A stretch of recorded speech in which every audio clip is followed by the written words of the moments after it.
네, 오늘 성경 말씀 보시겠습니다. 출애굽기 10장 21절부터 29절까지 말씀입니다. 여호와께서 모세에게 이르시되 하늘을 향하여 내 손을 내밀어 애굽 땅 위에 흑암이 있게 하라. 곧 더듬을 만한 흑암이리라. 모세가 하늘을 향하여 손을 내밀매 캄캄한 흑암이 3일 동안 애굽 온 땅에 있어서 그동안은 사람들이 서로 볼 수 없으며 자기 처소에서 일어나는 자가 없으되 온 이스라엘 자손들이 거주하는 곳에는 빛이 있었더라. 바로가 모세를 불러서 이르되 너희는 가서 여호와를 섬기되 너희의 양과 소는 머물러 두고 너희 어린 것들은 너희와 함께 갈지니라. 모세가 이르되 왕이라도 우리 하나님 여호와께 드릴 제사와 번제물을 우리에게 주어야 하겠고 우리의 가축도 우리와 함께 가고 한 마리도 남길 수 없으니 이는 우리가 그 중에서 가져다가 우리 하나님 여호와를 섬길 것임이며 또 우리가 거기에 이르기까지는 어떤 것으로 여호와를 섬기는지 알지 못함이니이다 하나 여호와께서 바로의 마음을 완악하게 하셨으므로 그들 보내기를 기뻐하지 아니하고 바로가 모세에게 이르되 너는 나를 떠나가고 스스로 삼가 다시 내 얼굴을 보지 말라. 네가 내 얼굴을 보는 날에는 죽으리라. 모세가 이르되 당신이 말씀하신 대로 내가 다시는 당신 얼굴을 보지 아니하리이다. 아멘. 네, 오늘 흑암 재앙, 흑암 재앙 제목으로 하나님 말씀 증거하겠습니다. 음, 그 오늘 어, 네, 오늘 성경 말씀은 그 애굽에 내려진 열 가지 재앙들 중에서 아홉 번째 재앙, 이 흑암 재앙을 다루고 있습니다. 이 재앙은 이제 바로 왕에게 사전 예고 없이 이게 내려지죠. 지금 이 재앙들, 애굽에게 내려진 재앙들의 범위, 세기, 강도 등이 점점 바로 왕을 궁지로 몰아넣고 있죠. 처음에는 강물이 피가 되고 개구리와 이 파리 재앙으로 치시죠. 예, 그런 것들은 보면 불편하고 기분이 나쁠 정도였겠죠. 그러나 피와 개구리 재앙은 요술사들도 흉내낼 수 있었는데 이 세 번째 재앙, 이 재앙부터는 요술사들이 흉내내지 못했고 나중에는 악성 종기에 걸려서 왕 앞에 서지 못하고 나중에는 아예 등장조차 하지 않습니다. 그 후에 파리, 전염병, 악성종기, 우박, 메뚜기 재앙으로 점점 사람과 가축, 즉 애굽의 재산들을 칩니다.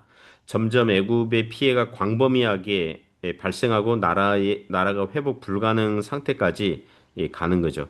그리고 애굽 백성들이 다종교 우상 문화가 있어서 나일강이나 가축 등을 우상신으로 섬겼는데 하나님께서 그것들을 치시고 계시는 것입니다. 이제 흑암 재앙은 이제 그 애굽에서 뭐라 할까요? 1등 우상신이라고 여겨졌던 이 태양신, 이, 그 이집트 벽화 보면 이런 그림들 이렇게 볼 수 있다고 그럽니다. 그 태양신 라, 이 태양신 이름이 라라고 그러더라고요. 태양신 라를 치는 효과가 있었다고 봅니다. 물론 영적인 면에서 보면 하나님 외에 우상 삼은 것들을 하나님께서 치시는 거죠. 몇 가지 교훈으로 은혜를 나누겠습니다. 첫 번째 교훈은 빛 대신 하나님께 나아오라는 것입니다. 21절부터 23절에서 교훈합니다. 여호와께서 모세에게 이르시되 하늘을 향하여 내 손을 내밀어 애굽 땅 위에 흑암이 있게 하라. 곧 더듬을 만한 흑암이리라. 모세가 하늘을 향하여 손을 내밀매 캄캄한 흑암이 3일 동안 애굽 온 땅에 있어서 그동안은 사람들이 서로 볼 수 없으며 자기 처소에서 일어나는 자가 없으되 온 이스라엘 자손들이 거주하는 곳에는 빛이 있었더라. 아홉 번째 흑암 재앙은 바로 왕에게 사전 예고 경고 없이 내려집니다. 애굽 땅 위에 흑암이 있게 한다는 겁니다. 21절 보니까 더듬을 만한 흑암, 22절 캄캄한 흑암, 23절 사람들이 서로 볼 수도 없을 정도로 이제 시각이 확보가 안 되어서 아예 아침이라도 자기 처소에서 일어난 자가 없을 지경이 될 거라고 합니다. 이 어떤 학자들은 이 흑암 재앙이 이집트에서 3월 하순에서 5월 초경에 발생하는 이 사막 열풍, 그 캄신이라고 부른다고 하더라고요. 이게 캄시는 아랍어로 50인데 한 50일 정도 어간에 이 종종 이 건조하고 뜨거운 남풍이 불어서 이제 사막의 모래 먼지랑 미세한 흙먼지가 이게 엄청나게 많이 휩쓸려 와서 하늘을 덮고 그러니까 낮이 밤처럼 변할 정도로 짙은 어둠 현상 뭐 이렇게 추정합니다. 만질만한 어둠 그랬으니까 모래먼지가 피부에 닿고 호흡을 어렵게 만드는 어둠 뭐 이렇게 추정할 수 있겠죠. 1900년대 초 그리고 2차 대전 어떤 당시에 모래바람을 경험한 목격자들이 아주 흑암지향이라고 느낄 만큼 이 천으로 숨을 걸러야 했고 까만 어둠이 몸을 눌렀다 뭐 이런 기록이 있을 정도라고 합니다. 성경은 구체적으로 이 모래바람으로 인해 흙먼지가 공중에 덮여서 발생한 흑암이라고 이렇게 구체적으로 명시하진 않아요. 예. 그러니까 그랬을 수 있고 또는 마치 일식 현상과 같은 것이 3일간 지속되었을 수도 있겠죠. 하지만 이것은 하나님의 초자연적인 기적의 사건으로 온 애굽 땅에 흑암이 깔리게 했고 사람들이 공포를 느끼고 집에 얌전하게 누워 있어야 했다는 것입니다. 이 재앙은 단연코 이집트 사람들이 섬기던 태양신 라를 치는 효과가 있었으니 태양이라는 하나님의 피조물을 신처럼 떠받들고 있던 애굽 백성들에게 헛것이라는 메시지를 주고 있었다는 것입니다. 그리고 고센 땅에 거주하는 이스라엘 백성들에게는 어둠이 없고 이제 빛이 있었다고 합니다. 이 자연 현상으로서의 빛과 어둠 모두 하나님께서 만드신 것인데 그러나 비유적으로 상징적으로 얘기할 때 빛은 구원, 은혜, 하나님의 축복 이걸 상징하는 거죠. 어둠은요 하나님도 없고 소망도 없고 평안도 없는 상태. 그걸 이제 그 상징적인 메시지를 갖고 있습니다. 하나님이 없는 자들은 어둠 속에 있다는 것이고 하나님을 섬기는 자들은 그 인생에 빛이 있다는 것입니다. 요한복음 8장 12절에 이런 말씀이 있습니다. 예수께서 또 말씀하여 이르시되 나는 세상의 빛이니 나를 따르는 자는 어둠에 다니지 아니하고 생명의 빛을 얻으리라. 예수님을 믿는 자에게 예수님께서 생명을 주시고 생명의 길을 걸어갈 수 있도록 인도하신다는 거죠. 믿지 아니하는 사람들은 자기들의 인생의 길을 가고 있기는 있지만 마치 맹인이 걷는 것과 같은 그런 인생길이라는 거예요. 그래서 하나님 없는 사람들은 이 헛된 인생의 목표와 방향으로 가고 있거든요. 걸려 넘어지고 자빠지는데 왜 넘어지고 자빠지는지 이유를 몰라요. 어둠 속에 걷고 있기 때문에 넘어지고 자빠지고 있는데 이게 단지 재수가 없어서 그런 거 아닐까? 그래서 점집을 찾고 구슬하고 재수 좋다는 부적을 몸에 지니거나 집안에 막 붙이는 거죠. 그런 미신 행위를 의지하고 있습니다. 하나님께서 주권과 섭리 안에서 겸손하게 하나님을 찾으라는 목적으로 재앙과 시련과 어려움들을 주시는데 엉뚱하게 점쟁이에게 자기의 운명을 물어보고 있다는 거예요. 또는 아주 합리적인 사상으로 무장해서 이건 단지 우연일 뿐이야. 예. 하나님 있는 게 아니야. 우연일 뿐이야. 뭐 이렇게 치부하고 있어요. 그게 다 어둠 속에 있기 때문입니다. 인간은 빛 대신 하나님께 나올 때 비로소 왜 자기가 살아야 하는지를 알게 되는 것입니다. 인생의 목표가 먼저 그의 나라와 그의 의를 구하는 것이며 먹든지 마시든지 무엇을 하든지 다 하나님의 영광을 위해서 해야 하는지를 알게 되는 것입니다. 두 번째 교훈은 세상과 타협하지 말라는 거죠. 24절에서 29절 내용이 교훈합니다. 먼저 24절부터 26절 보시면 바로가 모세와 협상을 시도하죠. 바로가 모세를 불러서 이르되 너희는 가서 여호와를 섬기되 너희의 양과 소는 머물러 두고 너희 어린 것들은 너희와 함께 갈지니라.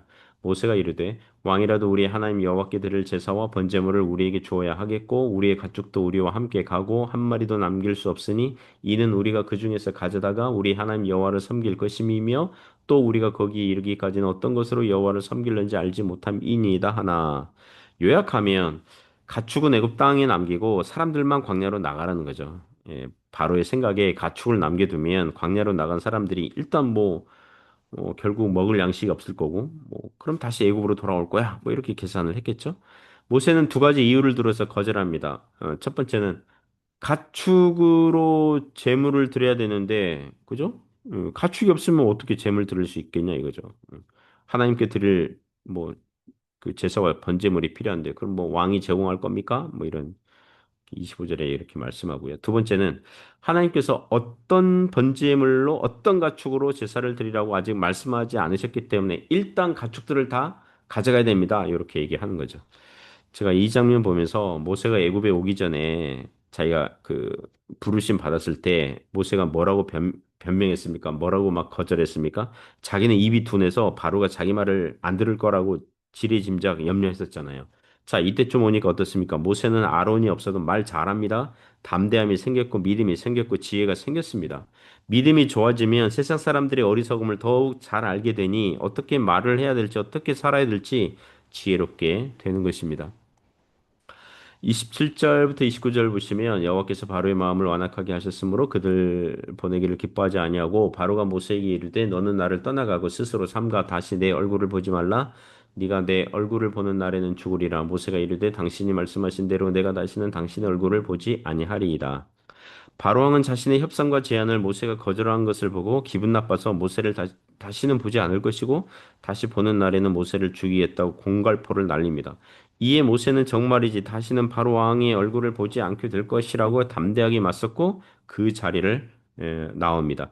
이미 바로왕은 네 번째 재앙 때 광야로 가지 말고 애굽 땅에서 제사를 지내라 이렇게 제안한 바가 있었고 여덟 번째 재앙 때는 여자와 아이들은 놔두고 장정들만 가서 제사를 지내라고 제안한 바가 있습니다. 이제 아홉 번째에는 가축은 남기라고 제안한 것입니다.